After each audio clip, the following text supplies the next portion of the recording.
Have you ever wondered if the food we eat today has lost something of its soul?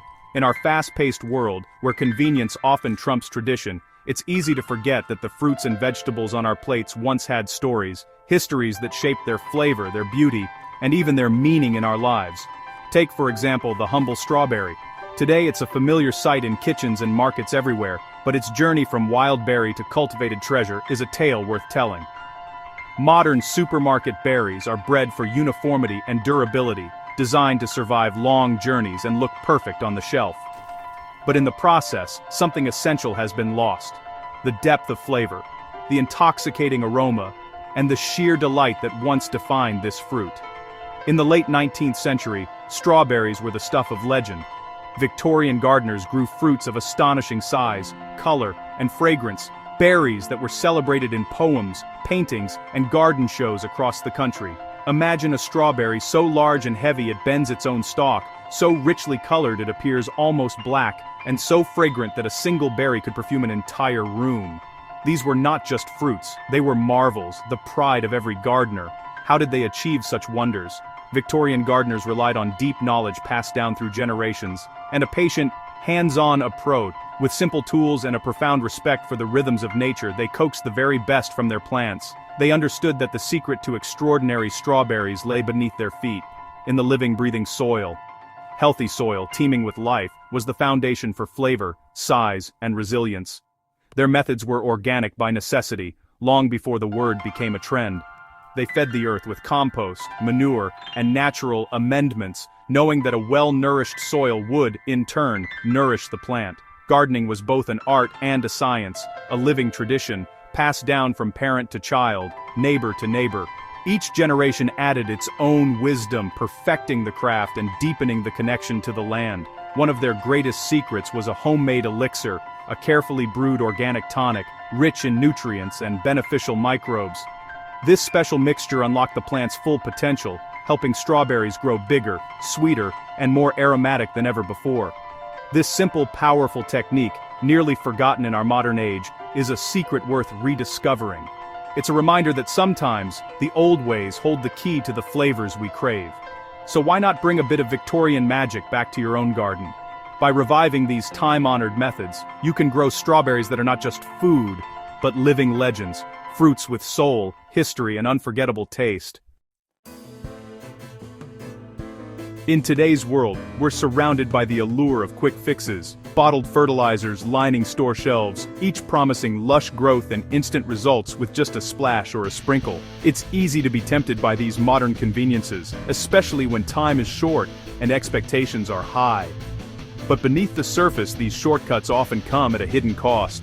Chemical fertilizers can bypass the living ecosystem of the soil, feeding plants directly, but leaving the earth itself increasingly barren and lifeless.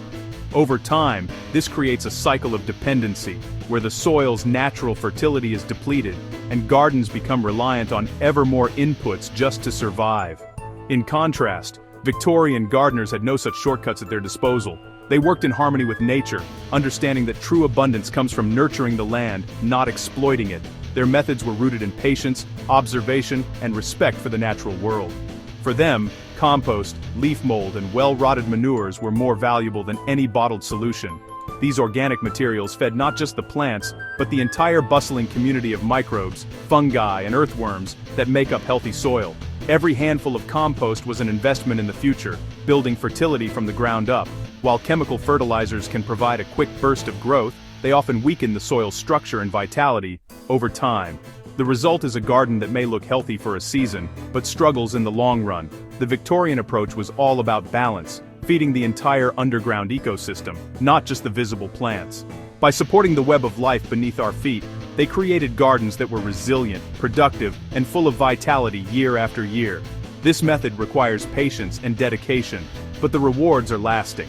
Over time, the soil becomes richer, more fertile, and better able to support healthy, vigorous plants. It's a legacy of fertility and resilience that can be passed down through generations. The great strawberries of the past weren't the result of a single season's effort, but the culmination of years of careful soil stewardship. Each harvest was a testament to the gardener's commitment to nurturing the earth. Their philosophy was simple yet profound. Nurture the earth. and the earth will reward you in ways that no quick fix ever could. That's the real secret behind their legendary fruit, a secret rooted in patience, care, and a deep respect for the living soil beneath our feet. So, what was the Victorian secret weapon for extraordinary strawberries? It was a special tonic, liquid gold, applied at just the right moment. Strawberries are gross feeders, with shallow roots and high energy needs, especially during flowering and fruiting. Without an immediate energy source, plants abort flowers, leaving you with leaves but few berries. The solution: a carefully brewed organic fertilizer, now known as manure tea. By steeping well-rotted manure in water, they created a nutrient-rich, microbe-packed liquid feed. This gentle, balanced tonic gave plants exactly what they needed, when they needed it. Unlike harsh chemicals, it worked in harmony with the soil. The result? Berries of unrivaled size, sweetness and flavor. Making Victorian liquid gold, also known as manure tea, is a simple, rewarding process that brings you closer to the roots of traditional gardening. This age-old method not only nourishes your plants but also connects you to a rich legacy of sustainable, organic growing practices cherished by gardeners for generations.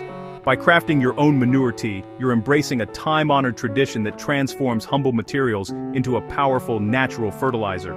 It's a process that's as much about patience and care as it is about science. To begin, select a sturdy plastic bucket or bin. Avoid using metal containers, as they can react with the mixture and affect the quality of your tea. You'll also need a porous sack, such as burlap, or even an old pair of tights, to hold the manure. This acts like a giant tea bag, keeping the solids contained while allowing nutrients to infuse the water. Fill your sack with well-rotted, earthy-smelling horse or cow manure. Never use fresh manure, as it can burn plants and may contain harmful pathogens. The manure should be crumbly and dark, a sign that it's fully decomposed and safe to use. Place the filled sack into your container, then fill the bucket with rainwater if you have it. Rainwater is ideal because it's free from chemicals like chlorine, but tap water will work in a pinch. Use a ratio of 1 part manure to 5 parts water. This balance ensures your tea is strong enough to feed your plants, but not so concentrated that it could harm them. Weigh the sack down with a clean stone or brick to keep it fully submerged. This helps the nutrients seep out evenly, creating a rich, balanced brew. Cover your container with a loose-fitting lid or cloth to keep out debris and curious animals. Let the mixture steep for 2 to 3 days in a shaded spot. No stirring is necessary. Just let time do the work. As it steeps, the water will darken to a deep, rich brown and develop an earthy aroma. This is a sign that the nutrients are infusing into the water, creating a potent liquid fertilizer. When your tea looks like strong black coffee and smells like a forest after rain, it's ready to use. The transformation is remarkable, and you'll notice the difference in your garden. This concentrate is your homemade liquid gold, a natural, nutrient-rich tonic for your plants that's both sustainable and cost-effective. The next step is crucial: dilution. Always dilute your manure tea before applying it to your plants, as the concentrate is too strong to use directly. Take your time to measure and mix carefully. The right process makes all the difference, ensuring your plants get the nutrients they need without risk of damage. Now, let's see how to use this nourishing brew safely and effectively in your garden.